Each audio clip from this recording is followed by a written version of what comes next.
స్వస్తి.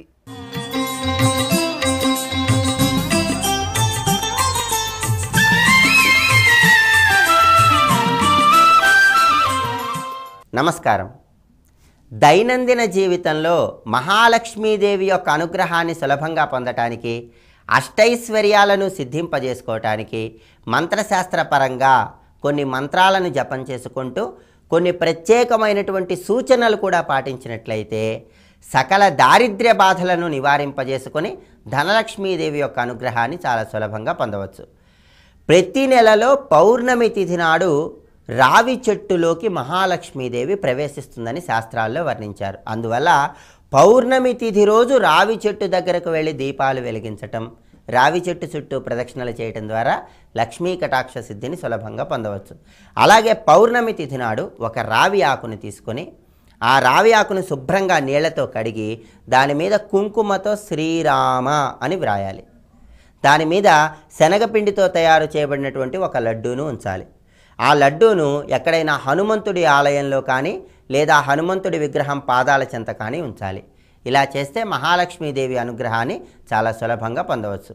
అలాగే శనివారం నాడు ఒక ఇనుప పాత్రలో పాలు, నీళ్లు, నెయ్యి, చక్కెర ఈ నాలుగింటిని కలిపి రావి చెట్టు దగ్గరకు వెళ్ళి రావి చెట్టు మొదట్లో పోయాలి. ఇలా చేయటం ద్వారా కూడా లక్ష్మీదేవి యొక్క అనుగ్రహాన్ని చాలా సులభంగా పొందవచ్చు. ప్రతి శుక్రవారం నాడు దుర్గాదేవికి ఒక లవంగాన్ని నివేదించాలి. దుర్గాదేవికి లవంగాన్ని నివేదించిన తర్వాత మంత్రశాస్త్రపరంగా ఓం దుమ్ దుర్గాయై నమః అనే మంత్రాన్ని 108 సార్లు జపం చేసుకోవాలి. అమ్మవారికి నివేదించినటువంటి లవంగాన్ని ప్రసాదంగా స్వీకరించాలి. ఇలా చేస్తే ధనప్రాప్తిని సులభంగా సిద్ధింపజేసుకోవచ్చు.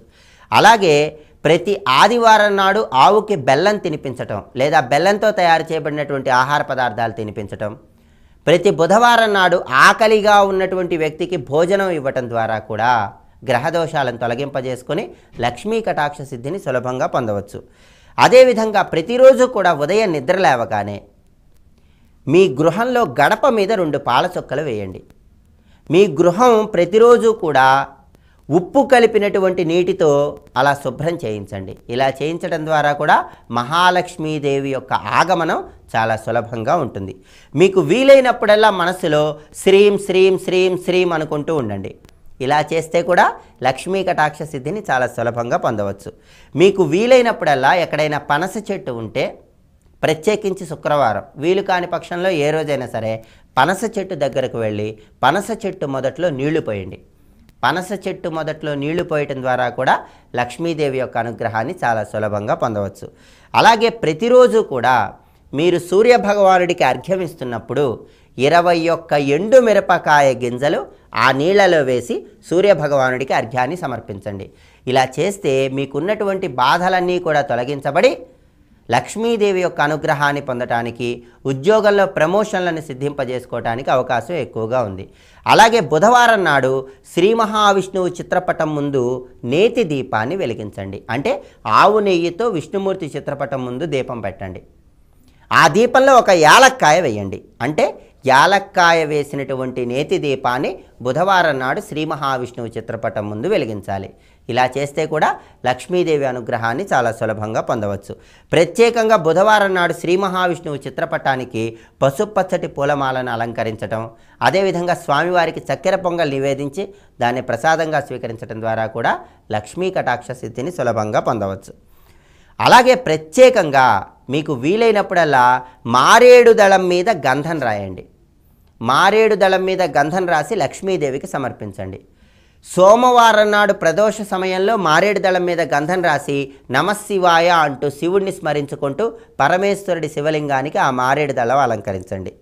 ఇలా చేసి పరమేశ్వరుడిని కొబ్బరి నీళ్లతో అభిషేకం చేయండి. ఈ విధంగా ఆచరించినట్లయితే కూడా లక్ష్మీ కటాక్ష సిద్ధిని చాలా సులభంగా పొందవచ్చు. వీలైతే మీరు శుక్రవారం నాడు సంధ్యా సమయంలో అరటి చెట్టు దగ్గరకు వెళ్ళండి.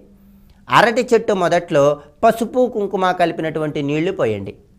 అరటి చెట్టుకు ఒక పసుపు రంగు దారాన్ని చుట్టండి. అరటి చెట్టు చుట్టూ ప్రదక్షిణలు చేయండి. శుక్రవారం నాడు సంధ్యా సమయంలో ఎవరైతే అరటి చెట్టుకు అర్చన చేస్తారో వాళ్ళకి మహాలక్ష్మీదేవి యొక్క అనుగ్రహం చాలా సులభంగా కలుగుతుందని శాస్త్రాలలో వర్ణించడం జరిగింది.